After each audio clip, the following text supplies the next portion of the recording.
Down syndrome becomes part of who you are, becomes part of your story. You don't become Down syndrome. Down syndrome becomes part of you, and you embrace it. And when anybody that's intimate with it and familiar with it, they love it.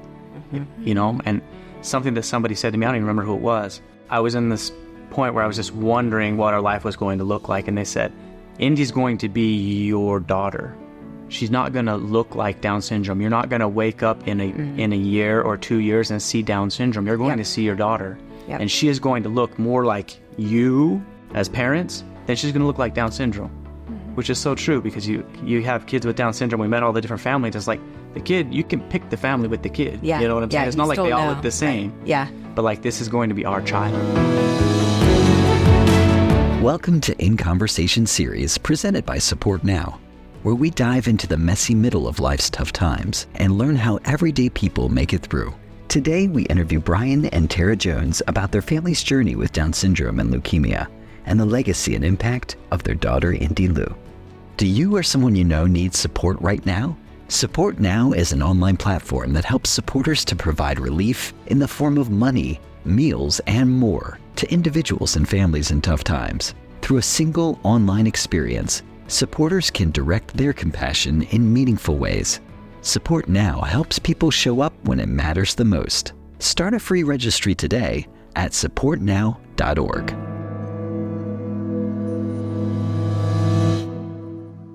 Good morning. Good morning. Thank you so much for being here. I'm so grateful for both of your times. Like I said earlier, I've never interviewed a husband-wife combo before, so I'm really looking forward to the differing perspectives on our topic today. And as I said earlier, please be honest, please be authentic. You all were selected for this interview for a reason. Clearly, your story resonates with a lot of people. Clearly, you've inspired a lot of people with everything that you have gone through. So for those that aren't familiar with your story, your journey, I'd love to give you all the opportunity to introduce yourself and a little bit more about what brings us here. Okay. Well, thanks for having us, Jordan. We're so just grateful for the opportunity to share. And I'm Terah. And Brian. Yes. And how to summarize our story? So we have the sweetest little angel girl, Indy Llew, and she would be turning 8 soon, but she was born with Down syndrome, and that was a surprise to us. And we went through 5 years of infertility prior to that, and then we did in vitro to get her. And she was a twin, and we lost her twin when I was 11 weeks pregnant. And then when Indy was born, she surprised us with Down syndrome, and that was something. It was shocking, and it was a lot to process. And it took me a little bit of time. It took him about 8 hours.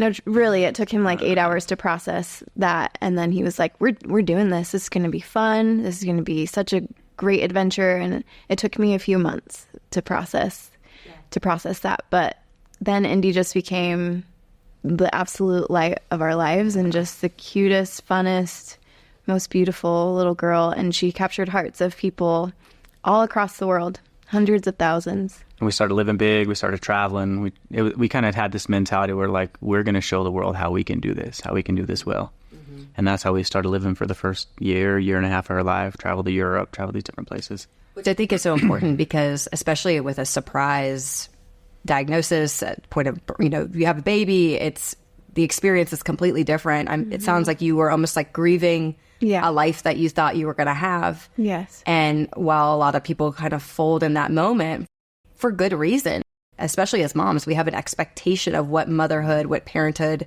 is going to be. And then day one, you realize that those expectations are different. So instead of being sad about it, saying, well, no, let's show people that you can do the same things, if not more, with a child with this condition. Yes, that it can be more beautiful, and it was. Did you have kind of this feeling inside of you of like, why me?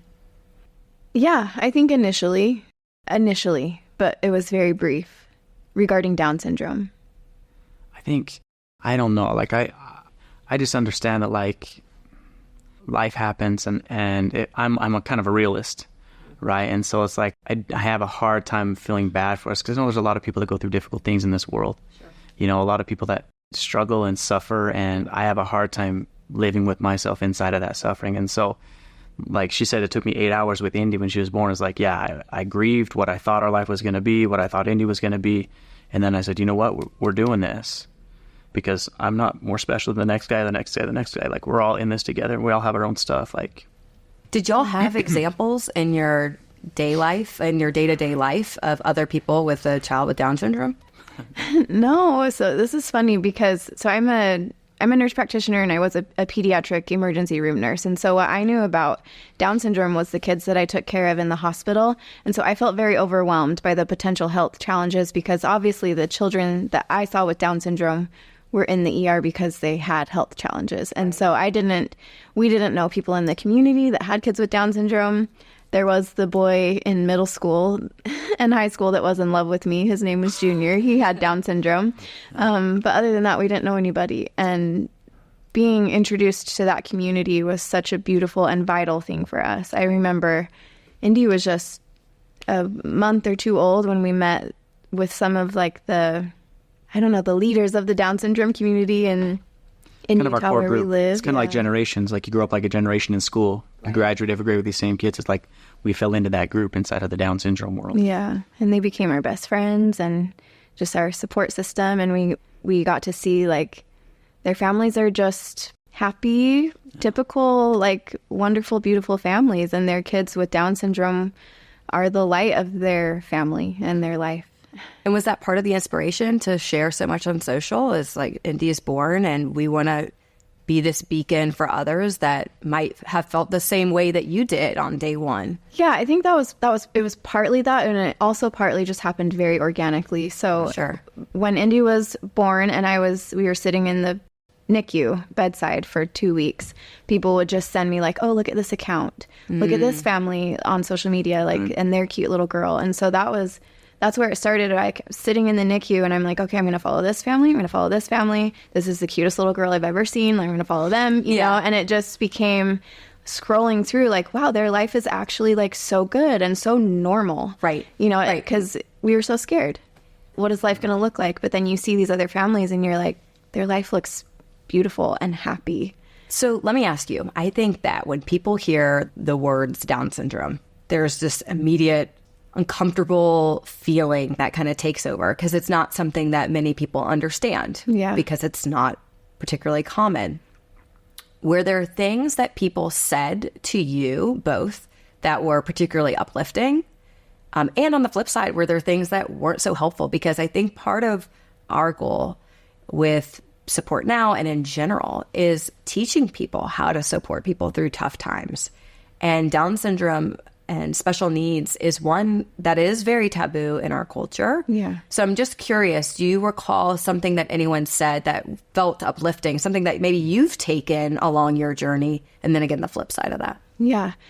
I think first I would like to say the taboo part is Indy was the best thing that happened to us. And I want that to be my main message is like, don't feel bad for somebody who has a child with Down syndrome or another cognitive disability. That I promise you that child is the light of their family's life. Mm-hmm. And it's not a burden.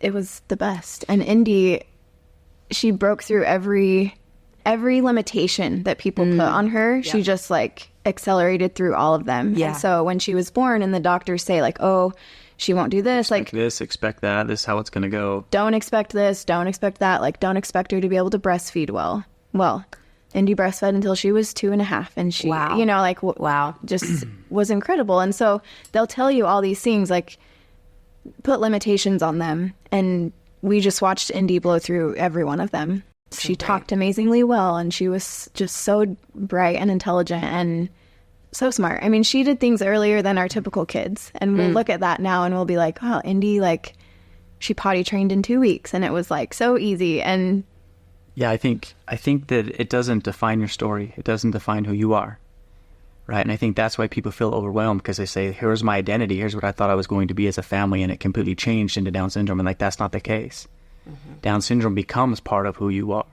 becomes part of your story. You don't become Down syndrome. Down syndrome becomes part of you, and you embrace it. And when anybody that's intimate with it and familiar with it, they love it. You know, and something that somebody said to me, I don't even remember who it was. I was in this point where I was just wondering what our life was going to look like. And they said, you know, Indy's going to be your daughter. She's not going to look like Down syndrome. You're not going to wake up in a year or 2 years and see Down syndrome. You're going to see your daughter. Yep. And she is going to look more like you as parents than she's going to look like Down syndrome, which is so true, because you have kids with Down syndrome. We met all the different families. It's like the kid, you can pick the family with the kid. Yeah. You know what I'm saying? It's not like they all look the same. Right. Yeah. But like, this is going to be our child. It's not going to be Down syndrome. It was awesome. That's really beautiful. You said this earlier, so I want to kind of lean into this a bit more. Took you 8 hours to process, you a little bit longer. How did you support her through, I'm sure, just a variety of different emotions that she felt? Big hugs, lots of patience, understand like everyone's built differently. And some people's strengths are other people's weaknesses, and some people's weaknesses are other people's strengths. And so Terah and I actually complement each other really well with this, because I'm like quick to snap out of it and get myself in the right place. But then when Terah comes to and gets herself in the right place, she's the powerhouse. She's the strong one. She's the mama bear. You know what I'm saying? And so I'm quick to snap and get myself there. But when she comes, she brings the heat. And so I just understood and tried to support her and love her, give her the words that she needs, give her the little bits of goodness, or try to help her see the goodness, try to help her see the perspective, try to help her see things. So say, hey, come on over here, and this is this is how it can be. Yeah. It definitely takes me longer to process everything in life in general. Yeah. And so I would have days where it was like hard and overwhelming. Like I remember the first time I took Indy to Target. I left the house and I took her to Target, and she had oxygen on for the first month, I think, of her life. And I thought everyone was staring at me, and I just felt like everyone's staring at me because she's on oxygen and they can see she has Down syndrome. And I just, and it probably wasn't even true, but it was very overwhelming to me. And I just remember like I needed a lot of reassurance from Brian, like, no, it's going to be amazing. She's amazing. And obviously I knew she was amazing from the moment that like we found out she had Down syndrome. And then the moment I held her after that, it was like, oh yeah, this is my Indy. This is my baby. Like, because there felt a disconnect at first. Like, wait, what? That's not the baby I was just carrying. She didn't have Down syndrome.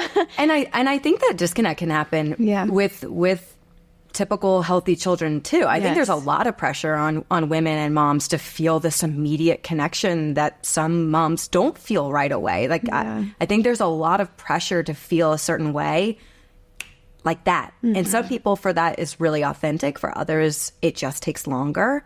And to your point, you were kind of thrust in a new normal in a second. I mean, it's a pretty wild thing to have to experience. Yes. Again, already the difference of, okay, now you were a couple, now you're a family, a mom, a dad of one, and you're parents of a child with Down syndrome. Yes. That's a lot to process all at once.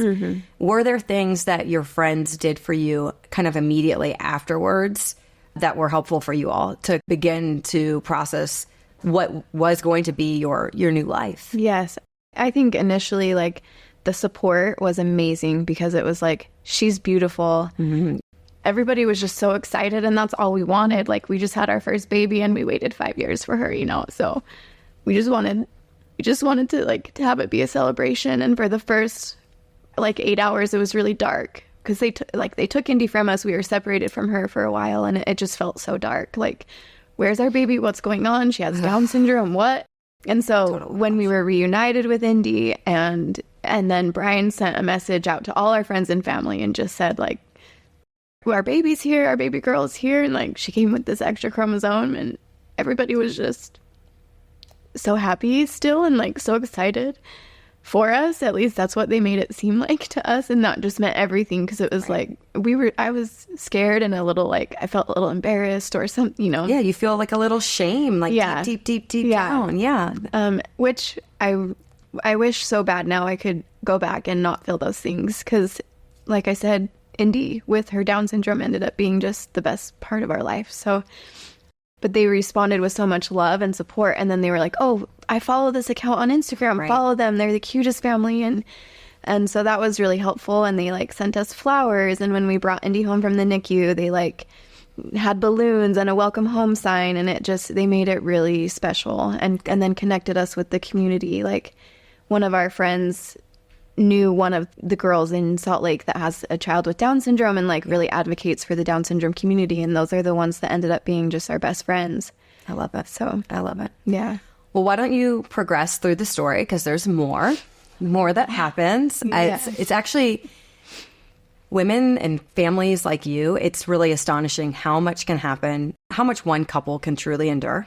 Yeah. I'm sure that's how you feel, even if you don't have any sort of resentment. So I would love for you to continue to share what was to come. Yeah.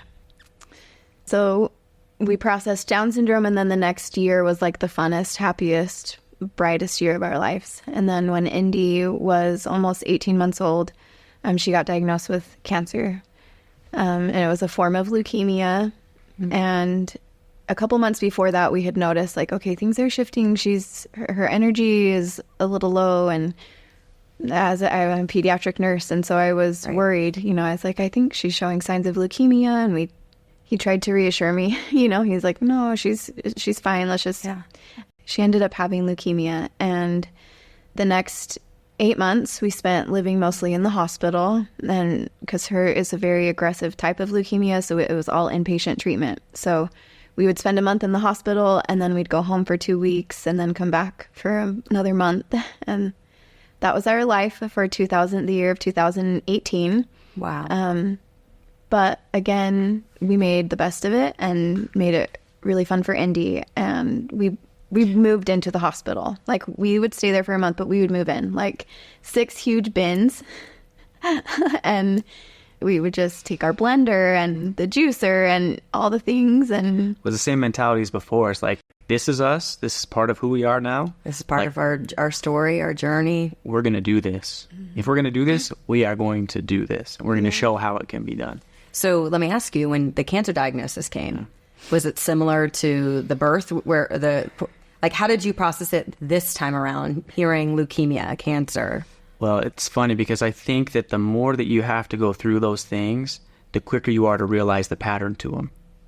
There's like grief is kind of it starts and then it tails off into the future, but like the trauma, I guess, or like the change of circumstance, the surprise, whatever you want to call that big event that's a pivot point in your life. Yeah. Like, they start to have patterns. And so I started to recognize, like, at that point, okay, like, I remember these feelings of heartbreak, these feelings of concern, these feelings of worry and fears and all these things. Like, okay, these will pass.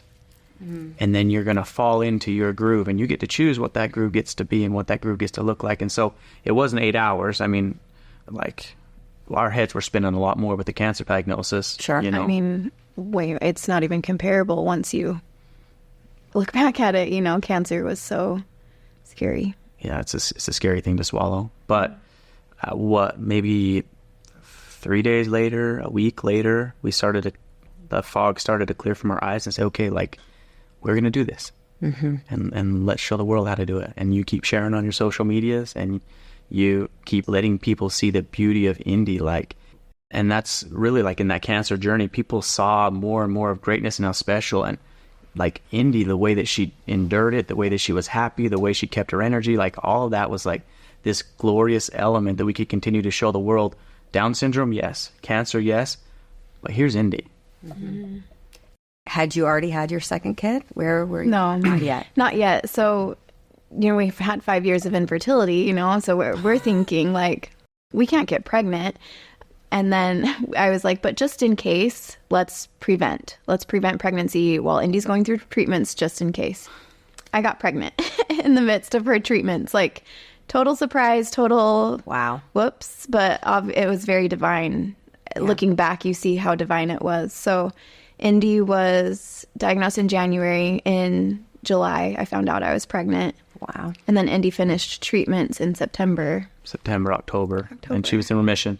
We were on cloud 9 because we had a little sister come in, and he was healthy, and we're like, oh yeah, okay, now we'll go back to living. Like, we made it through the hardest part of our life. Like, we made it through it, and now we have this beautiful baby girl that's coming to join our family, and it felt good. Felt like a turning point. Yeah. Interesting. It was like, oh, finally, we have this gift. Time to breathe, a little reprieve. Yeah. That makes sense. Didn't last very So long. when the cancer diagnosis came about, again, I want to kind of focus on what were the things that people did for you? Like, what were the things that were meaningful to you at that juncture? Well, I feel so blessed in this regard that we were so supported and people just rallied behind us. And part of that had to do with this social media following that we had grown by chance, you know, and people just fell in love with Indy. But we got paintings of Indy in our family and cards and letters about how Indy has changed their life and toys for Indy to play with in the hospital. I mean, these are coming from just our community online. Right. And then our people in our immediate circle, like our neighbors and friends, they're bringing us meals and they're juicing for us and bringing juice. And like they know how important this healthy lifestyle is for us. And so they're going out of their way to bring us things or make us things that they're like, I've never made this before ever. But they'll do it because they're supporting us. And we, like I said, we lived in the hospital and that was so hard. But people would bring us meals like 3 or 4 times a week. It was incredible.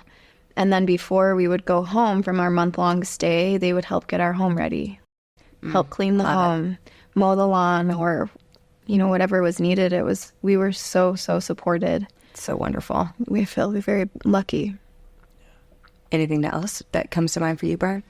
I mean, the practicality of it. Who's got to run to the store and grab some stuff? You know, who's got to handle this or handle that errand? Like, we had a line of people that were ready to do stuff. Sometimes it was hard for us to know what it is that even needed to be done. Sure. Yes. You know? So, you know, and as a nurse, I'm sure you might be familiar with this term. This is something that we've learned a lot about is decision fatigue. You know, when you're at the beginning of a diagnosis, especially as something as heavy as cancer, we've heard the phrase decision fatigue, where if you go to a family that's going through something tough, you say, what do you need?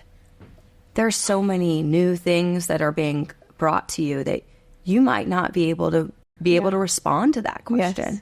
So my question to that is, how did you overcome that decision fatigue? Or did people just take it upon themselves to say, hey, they're too overwhelmed, I'm just going to do what I think is best? Because I do think that's where people get stuck. Yes. They get stuck because they're waiting for direction from people like you because they don't want to overstep. Yes.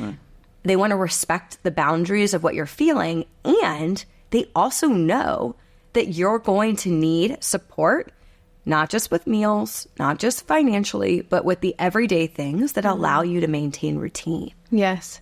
And also emotional support too. And I want to respond to that and say, like, decision fatigue is very real, and it is more severe now than it's ever been in the whole journey. And this is because we're 3 years out from losing Indy, and it, like, you still don't know like what you need to just survive the day. And so it just gets harder the bigger the trial. But with cancer, it was very, very nice when people would just do things. And I remember some of the things people got for us or did for us that were just so impactful to me, because Indy's getting all these toys and letters and all these things.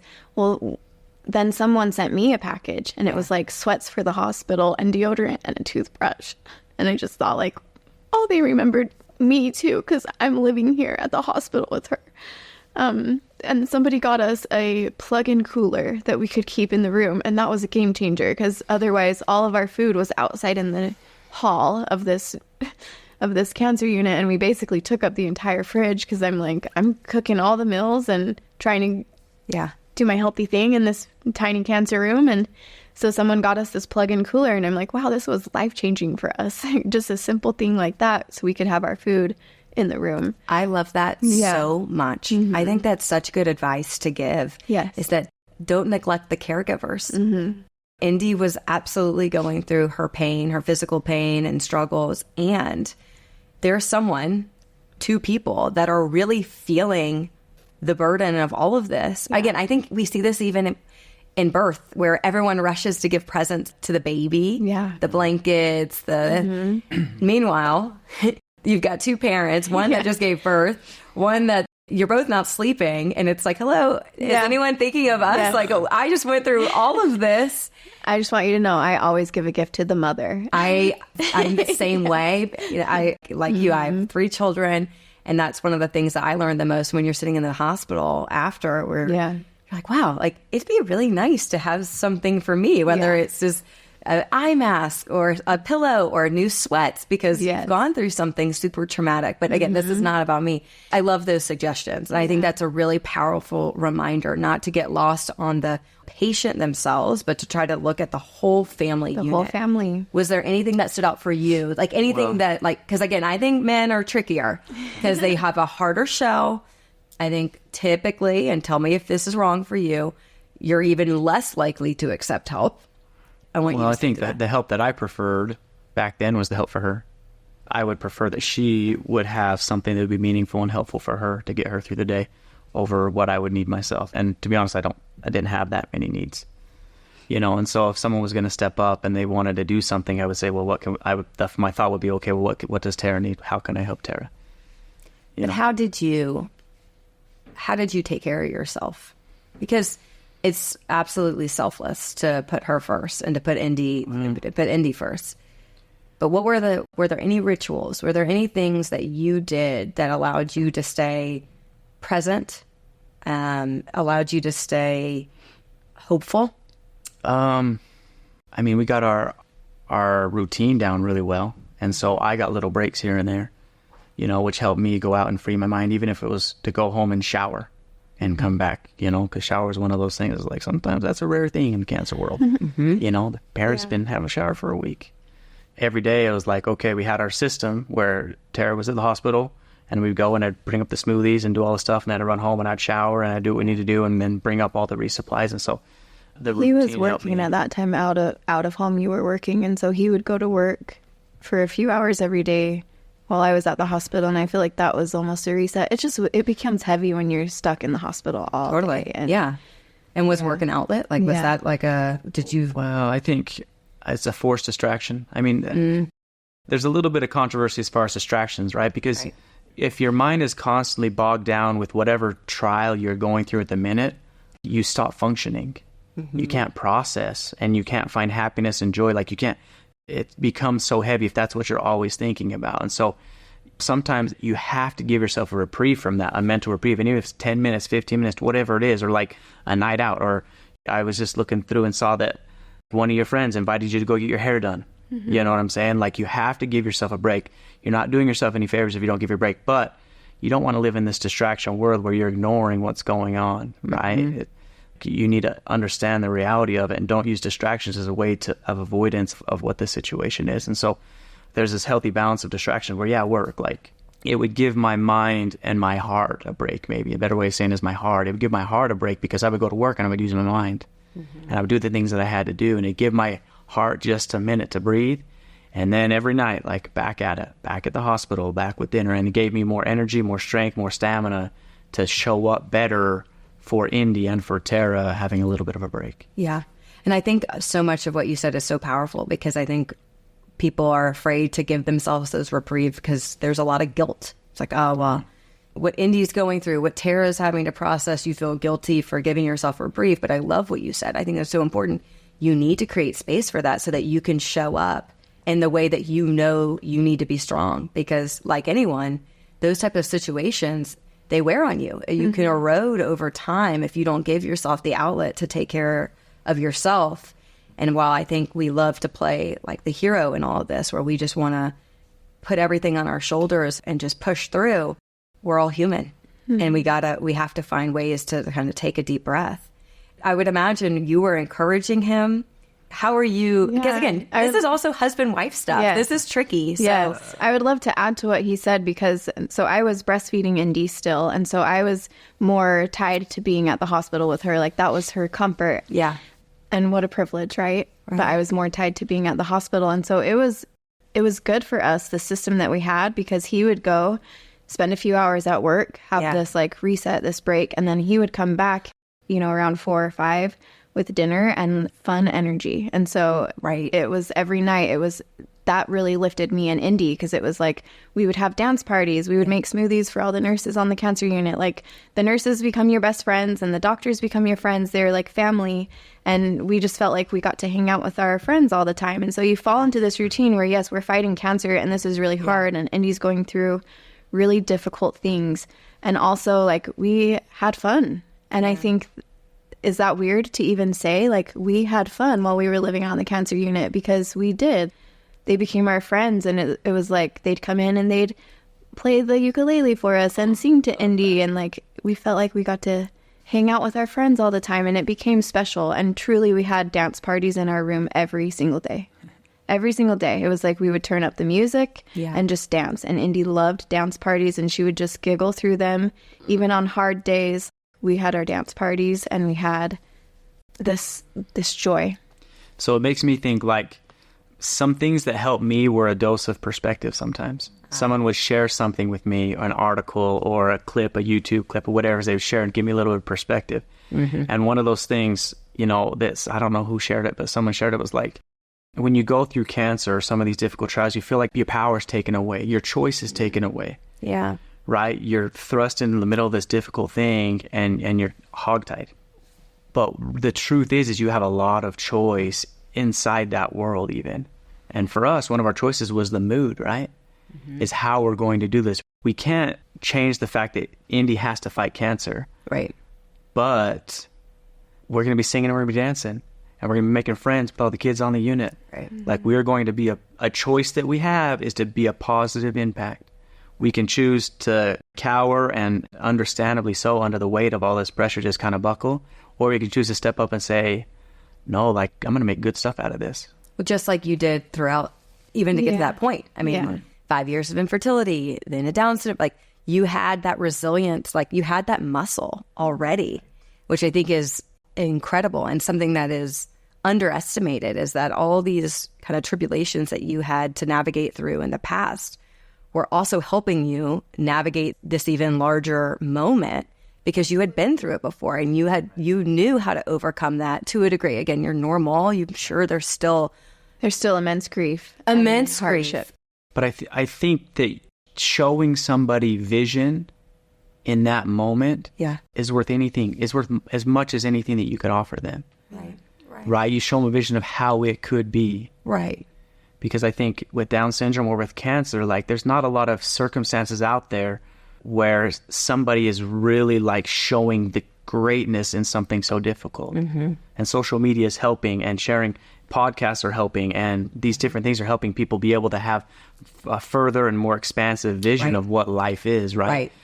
But for me as a dad, it was like, show me what's possible, and that's what I'm going to do. Yeah. I completely agree with you. I think that social media gets a bad rap, and there's so much beauty in it. There's beauty in being able to tell a story. And I think that Terah has done an incredible job of this on Instagram, especially because you are further along in your journey, and you are inspiring others just like others had inspired you, and keeping it real and not worrying so much about the aesthetic and how this all just showing up the way that you feel in that moment. So I do want to make sure that we continue to tell a story. Talk me through, after you get through all those treatments, what happens then? So then we're celebrating, because Indy, she's in remission. She rings the bell. We're good. We have our other baby girl, and we just think, wow, we really passed through an extremely hard season, and like, now life can start. Like, now we can begin the life that we want to live with Indy, which is where, like, we're a bit like free spirited, and we want to take her to see the world and let the world see her, and we want to let the world see her within our family, and see that we are just a normal family, and we're having fun and enjoying life. So this is our goal and our dream, and we're so excited about this. And then our baby girl is 4 months old, and Indy relapses. And so we got just a few months, I feel like, to feel like the weight was lifted, and that things were going to be good. So then Indy relapsed, and things got like really, really hard. Yeah. She got put into a treatment called the transplant that happens with leukemia. A bone marrow transplant. Oh, yeah. And that's intense, more difficult than the previous year. So she got pushed into that, and it was hard, but we did it. We made it through. And we got to the end of that, and it was like, what, November, December, where she's home. Okay, transplant's done. Okay. And she made it through transplant, and the doctors were amazed. They were like, wow, she actually did a lot better than we thought she was going to do. And once again, defying odds. Defying all the odds, And then we went home, and we had Christmas at home. And then just right after New Year's, a couple days later, she just became very sick, went into respiratory failure. That she had an extreme delayed response to the bone marrow transplant, where her lungs just filled up with inflammation and couldn't function anymore. So we were in the ICU. She was put on ECMO, which is a machine that bypasses your heart and lungs, or either one or the other, so that they can rest and heal. So this is like the furthest, the most advanced life support that they have. Like, this is the last. Yeah. And so we're just like, is she going to come back from this? And we saw so many miracles. We were in the ICU for a month, just profound miracles. And this is when the world like really came together for Indy and our family. Incredible. And everybody started crossing their fingers for Indy. It was this really beautiful thing. It was the Indy effect, they termed it. And one day, on a really stressful day in the ICU, we look over and Indy's laying there and she's crossing her fingers while she's asleep, and she's intubated, and crossing her fingers was something she started doing when she was learning to walk. And she would like get to like nervous or unsteady. She'd get nervous and she'd cross her fingers out. And so we're sitting there in the ICU and we're having this really hard day, and we look over and she's crossing her fingers. And it was so tender and beautiful. But I shared that on my stories, and then all of a sudden we're flooded with just people crossing their fingers for Indy all around the world. And really, like, the faith of others and the support of others during that time got me through every day. Well, and they rallied around her spiritually as well, which is important to us. You know, I mean, the prayers that they would offer on her behalf, or people would put her name on the wailing wall, or, you know, these different spiritual things where it says, look, I'm praying to God for your little girl. I don't know her. I never met her, but she's meaningful to me. Sorry. And people who are like, I don't even know God, but I'm going to pray. Right. Because I want to help Indy. Right. She inspired people to like reach higher. Yeah. Or fasting. If you've ever heard of fasting, like we did a fast, which is kind of a spiritual plea to God, say, hey, help this little girl. And I don't know how many thousands of people across the world joined in on that. Like, and those again, are meaningful efforts. There were people who were like, I don't even know what fasting is, but you tell me what to do and I'll do it for Indy. Right. You know, Again, people want to take direction. So if you tell them what to do, they'll do it. Yes. And that was really beautiful. The people who came together during that time, especially when Indy's life was really on the line. Yeah. And so she survived all of that. And then after that, they told us, like, well, sorry, her lungs are healing, but cancer is taking over her body and she has 6 weeks to live. And we were just like, what? Like, what? And so we took her home and we experienced profound miracles. And instead of dying at 6 weeks, she started getting better. And this was the greatest miracle. I just shared about this on my social media last night. It was the day after Easter in 2020. According to the timeline of 6 weeks, like, we should have lost Indy by now. But what was happening was she was getting better and stronger every day. And we were going on mile-long walks outside. And she had to learn how to walk again after the ICU. But, like, she did it. And we were walking every day and doing all the things. And her vibrant spirit returned. And the day after Easter, they called and told us that she no longer had any cancer cells in her blood.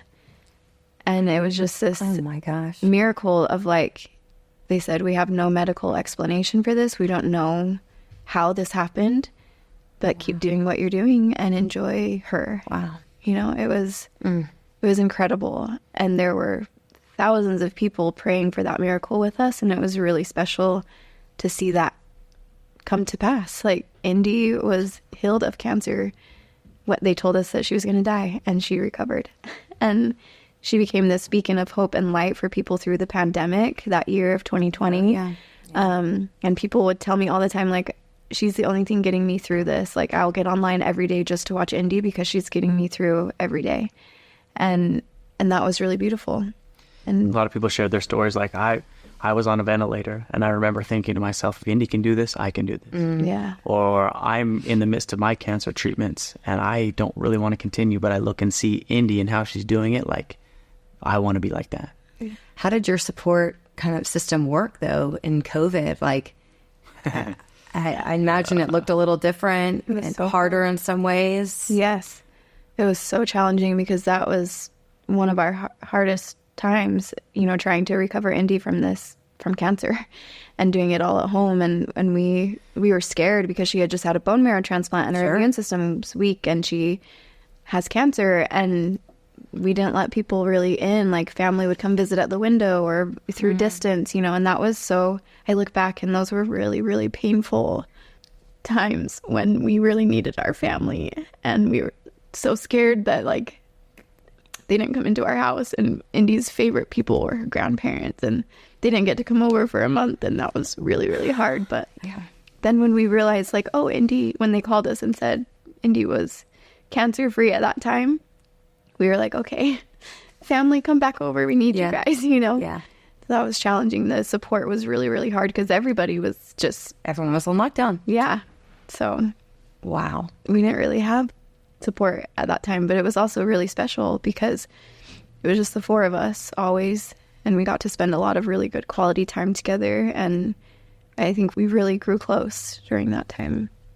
When the world too still found creative ways to help too. Grocery deliveries or something in the mail. Instacart world. Yeah. Like people that really want to support still continue to find ways to support. Even like lots of times I wasn't even aware that you were able to do these certain things, but people would get creative and research and say, hey, I want to send them a singing telegram. I want to have them on the phone. You know what I'm saying? I'm going to hire this Elsa Frozen to call them on the phone, and Did she, a video you know, with Elsa. And there's a will, there's a way, right? That's beautiful. And you know, one of the fun things too during that time, we started FaceTiming people from our Instagram community. Like we'd get on stories and be like, who wants to FaceTime us right now? And hundreds of people are like, well, I want to. And we would just pick like the first 5, and they would get a FaceTime call from Indy and our family. And that was really fun and sweet and special. So she was cancer free for how long?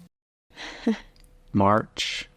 Almost a year. Almost a year. Just right after. 10 months or so. And then we had this great plan. We were going to go live part-time. Go back to living. We were going to live large. Yeah, because we thought we've experienced this big miracle. Indy, like, she's never going to get cancer again, right? Like, why such a big miracle if this isn't permanent? And so we planned to go live part-time in Puerto Rico because we were like, we need to get away from just this life we've been living for the past several years. Sure. And Indy loved the beach and the ocean. And so we were like, we're going to go live part-time down there so we can just have time to be in nature at the ocean. Indy loved it so much. And so we went to Puerto Rico in January, and we were there for 10 days, 2 weeks. Indy's eyes started swelling up and just kept swelling and swelling. And we called our team, and they were supportive of us going. They were like, yes, please go. Right. Go get away. Do something for yourself. Yes. Do something. So we called them, and they were like, it could be cancer behind her eye. And I'm like, no way. Like, it's probably just an infection. But we flew home. It ended up being cancer. So cancer it's hard. And I remember someone said cancer is like a weed. If you don't get it all the first time, the chances of it coming back are just greater, and it just spreads, you know? So we did radiation behind her eye, and her bone marrow was still clear. So they're like, we think this is just behind her eye. So we did radiation, and we continued with all of our natural healing therapies that we were doing, and she did great. So we're like, okay, after Easter in 2021, we're going back to Puerto Rico. Yeah. We went down there, and we were there for just a few days when she became like very, very sick. And it just happened so fast. Cancer is so sneaky because one day you're fine and the next day you're not. Doctors cleared her to go. Yeah. You know, and then it was 6 or 7 days later, we're like, oh, scramble back. Yeah. And she ended up in the hospital down there. It was the hardest, darkest time. And then we got back to Utah. She was so sick, and we found out that cancer had grown like all over in her organs. And so leukemia is typically, you don't really get tumors with it. Not typically. It's just in your blood. Well, her blood was clear, but she had grown tumors just like the one behind her eye. So her blood and bone marrow stayed strong, but tumors grew like all along her spine and in her abdomen. It's kind of a little bit different presentation. It was like a cousin cancer. Similar, but you know, these little masses started popping up all over, and the doctors could radiate the one behind her eye, but when they started popping up all over the place, the doctor's like, you can't really radiate some of these across the spine, or... They could, but it would have just bought you a couple more weeks, they said. Like, it wouldn't be a cure for it. It would just be to give you more time. So they told us at that point that she had 2 weeks. So it felt different than the time before when they said she had 6 weeks, and we were like, heck no, she's not going anywhere. Like, she is not done. And then we had this big miracle But this time it felt different. It felt like Indy's ready. So we took her home. It's really hard when you're given a timeline because every day is like you're on the clock, you know, like you have to make the best of today because we don't know how many days we're going to get. And when Living on borrowed time. Yeah. And they tell you have 2 weeks. And I'm so grateful we got 6 weeks. And she was happy during those 6 weeks and she felt well. And even on my social media a couple of weeks ago, someone was like, I am truly amazed at how well Indy looked until her last day. Like she just looked well and she continued to talk and be happy. And eat her favorite foods and have pizza parties. Yeah. And like she was still living. Yeah. Like on the day that she passed away, like she still ate her favorite food. She went out like she wanted to. She did. Yeah. She decided. Yep. Wow. So that was June of 2021. And so, I mean, the world came, when that happened, you can imagine the support that came in from all across the world. And An it was avalanche. Yeah. Was that overwhelming? I think at the in that space, that fog of like, deaths happen and sometimes you know that they're coming and sometimes it's a total surprise. But either way, it's shocking. Your human mind can't comprehend death. We can't comprehend it as humans. It's like they're telling me that Indy's going to die. Part of me believed it and part of me still didn't. Like you just can't comprehend it. And so then when she actually did pass away, even though we knew it was coming, it was like, it was still shocking. So you're still living in a fog. And so much of it is like, I wasn't super aware of everything that was happening. Like looking back, you know, like, wow, all of these people rallied and came together. But I was just like, I didn't really know that that was happening at the time. I just was like in this fog of like, how am I going to wake up today? Where's my daughter? Like, she's gone. You know, you just can't really, you still can't comprehend it even after it happens. Like every time you wake up, it's another shock to your system. So like, final. It's just so final. Yeah. And I learned, I mean, ever since Down syndrome and then cancer, like our life became so atypical. We didn't know what to expect. We were so far off the charts in our life journey that was like, what does tomorrow look like? I don't know. What does next month look like? Your guess is as good as mine. Yeah. But people did rally, and it was, I mean, again, I feel so lucky and blessed because we've had to go through extremely hard things and we've had immense support through the whole thing. And I wish that everybody had the amount of support that we received and still receive. I wish everybody had that who has to go through these things because it really made a huge difference for us. And thousands of people came to Indy's celebration of life, and it was the most beautiful celebration of life like you could even imagine. Just, it was stunning. It was beautiful, and just thousands of people there to honor her. But we didn't do any of that. I mean, there were hundreds of people that came together to set up, to make everything happen. Like, we couldn't have planned that. We were in the state we were in, and it was so incredible to see Indy honored that way. From people who dedicated months of their lives, like some of our closest friends who spent months planning her celebration of life, like, I guess 1 month, because when we found out she was going to pass, they started working. Yeah. There's something to be said about your close family and friends and the impact that they can have and that sort of time to carry, because it's not, there's certain things that distant relatives or distant friends can help with. You know, they can send meals or they can donate to a cause or, you know, to support you in that way.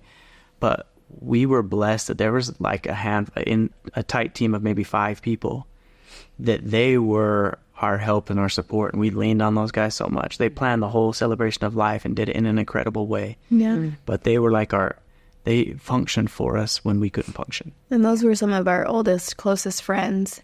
And then we also had the Down syndrome community, and all of it came full circle when it was like they were our biggest support system through cancer. And then in our final days, like, they would divvy up who was going to come over, but one of them or two of them would come over to our house every single morning and make juice for us and do our dishes and do our laundry.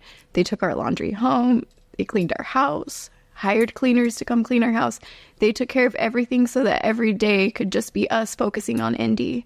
They put a cooler on our porch and just said, like, okay, you're in charge of dropping off food today. Just go leave it in the cooler, so that if we were busy, we weren't disrupted. Like, they were just leaving food in a cooler on our porch. And when they would drop off food, they would they left a little mailbox, an Up house mailbox, because Indy loved the movie Up, and they would write a note for us when they left their food.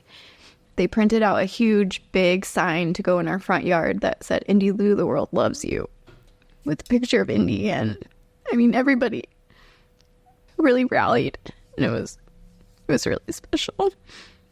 I have one more question before we wrap up. Okay. What are the best ways for people to support you now?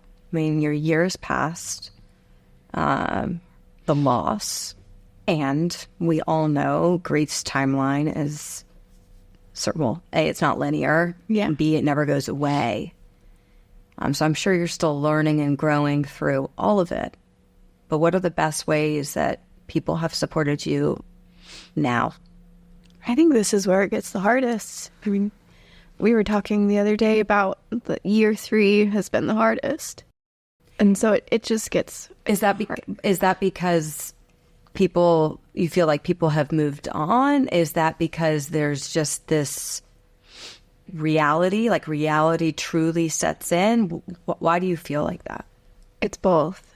We know that people still remember Indy, and I feel like social media has been the biggest gift to me in that way, because people on social media remember Indy, and I'll get messages every single day of like, Indy showed up for me today. I needed her, and I was having a hard day, and she showed up for me. Because now spiritually, Indy can be with everybody who wants her presence. And so I get these really special messages every day that let me know Indy's not forgotten. Indy is still so loved. But as you get farther away from the loss of your person, I think, like you said, reality sets in. Like, the first year was just a fog. Right. The second year, it starts to set in a little bit, and you're still having a little more support. Right. You get so much support surrounding the death, so much support in the month after, and then it just felt like we were lifted, and then everybody moves on with their lives, and people would still check in, but it still felt that way, like, oh, I'm still in this like immense fog and grief, like I can still hardly function, while everyone else is like having a fun summer and moving on, and we know that we're never forgotten, and they were still so supportive, but it definitely drops off. I look at it as like, it's like an inverse correlation where you're in the fog while people are doing the most for you. Yeah. And then you come out of the fog, the reality sets in. Yeah. And then that support begins to dwindle. It's a really interesting relationship that happens that I think a lot of people are unaware of. Is that in the days, the weeks, the months, even the year after, you're not really processing all the support around you. Yeah. It's really a year later where you're starting to come out of it. Yeah. But then you look around and you say, where did everybody go? Even as well-intended, of course, as everybody is. I think this is realistic, though. You know what I'm saying? It's like we had our time of struggle and strife, and guess what? It's somebody else's turn right now. It's somebody else's time. And, I look and say, okay, well, how can I support them when they need it? Yeah. But there's something to be said about even small acts, like people that will mark their calendar every year to say, this is Indy's birthday. I'm going to send Terah a message on Indy's birthday. Right. Or flowers. Right. Yeah. Like, those are small things that don't take up a lot of time or resources to do, but it's just a way of saying, I think the biggest blessing people can give to us is just say, hey, like, we remember Indy, and Indy was still awesome. We know that you're struggling. Indy loves you. Indy loves me. This is how I feel her. Whatever it is, Yeah. And it feels really like when you lose somebody, you are scared that everyone's going to forget about them. I think because all we have left is her memory, right? Like the memory of Indy and this incredible life that she lived. And we don't want people to forget about that. Yeah. It's like, because that's what we have, So it's really special when people do acknowledge like Indy and just the story and what Indy meant to them and means to them. It's also helped to people support our cause. Like we started a nonprofit to support other cancer families. And so by people supporting our cause, we continue to feel the support that we felt before. You know what I'm saying? It's that same people that rally behind us are now saying, okay, come help us rally behind. Right. That's the legacy. That's the continuation piece. Yes. I do think serving others and helping lift others during their time of immense trial and heartbreak is what lifts us. Right. That's the blessing that helps us get through this grief. Like seeing the joy that we get to see with other cancer families when we say like, we're going to send you to Hawaii, and seeing their joy like lifts us out of the depths of our grief. And I just think serving others benefits everybody. Like it benefits you as you serve, it benefits them as you serve them. I think it's the way to get through life. Yeah. Through all of our hardships. You know, we're deep in it. We're deep in this very heavy grief. And serving others helps us forget about ourselves and our grief and our pain, even if it's just for a few hours or a day or that helps. Even for just a moment. Yeah. Thank you. So we're going to do a quick rapid fire. Okay. And then we'll wrap up. I know this has been a lot, so I just want to say thank you. And thank you for all of it, because it's so important. And you all may disagree on these. Try to keep it to like one word or... Okay. But you want us both to answer? Yeah. Okay. Maybe you can answer at the same time. And say, Okay. Boy. All right. Food or money for food? Oh, you're talking about with people supporting you, the ways we... Money for food. Okay. Flowers or no flowers? Flowers. And this one, y'all probably have to each think about. Grief is fill in the blank. So grief is... The loneliest. Relentless. I need to change one of my answers. I said money for food. I totally regret that answer. Food. Food, okay. Because eating out gets exhausting. Well... And so I would much rather have had somebody, and they did. They made us food, and it was so amazing. So food. Okay. She goes on record. We'll admit that from the video. This one's just for you. One word to describe Brian. The first thing that came to my mind was supportive. Okay. One word to describe Terah. Can I do two? Yes. Fiercely loving. She loves fiercely. She's the mama bear. And I'll give you each the opportunity to do this one. One word to describe Indy. Oh, that first thing that came to my mind was powerful. It's really hard to choose one. Like 5 words came at once, but the very first one was powerful. Yeah, she's angelic. Angelic. In every way. You too. I think on Instagram, like there's this phrase like #goals, you know, that's well overused, and I would say like used in the wrong way. Like you all are goals, like the way you've navigated life. And while you may not, again, think of it in this way of, you don't wallow in it, certainly, and you still have gone through an abundant amount of hardship. It's truly inspiring, and it's beautiful, because to me, this is what partnership looks like. This is what marriage is. It's like lifting each other up, not just in the good times, but the tough times.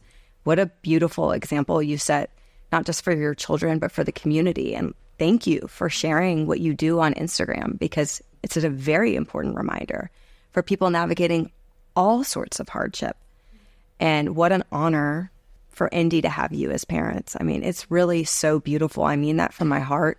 I'm so passionate about support, and even I've learned so much from the two of you. There's takeaways that I will use in the future based off of what you've shared. So thank you again for allowing us to have this opportunity. I'm very grateful. Well, we're pretty pleased with what you do too. You know, it's pretty incredible what the goals and the vision and the efforts you guys put forth. Like, you guys are the good in the world.